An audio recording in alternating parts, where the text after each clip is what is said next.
ต้องไปไทยแหงจะที่หันบนอันต้องมาบนกันอีกประมาณ300มันจะเข้าเย็นไซตอนนี้น้ำปากเลยแล้วของแล้วแล้วในรับของกันที่3ในปี2017ที่ผ่านมาตีแหงจะแซงออกมาคือบอลเจ็บเลย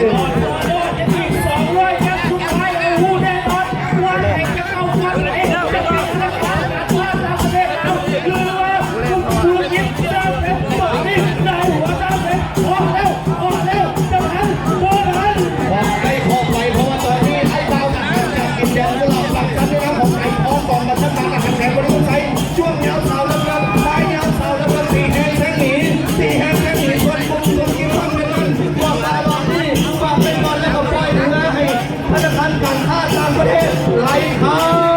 เฮ้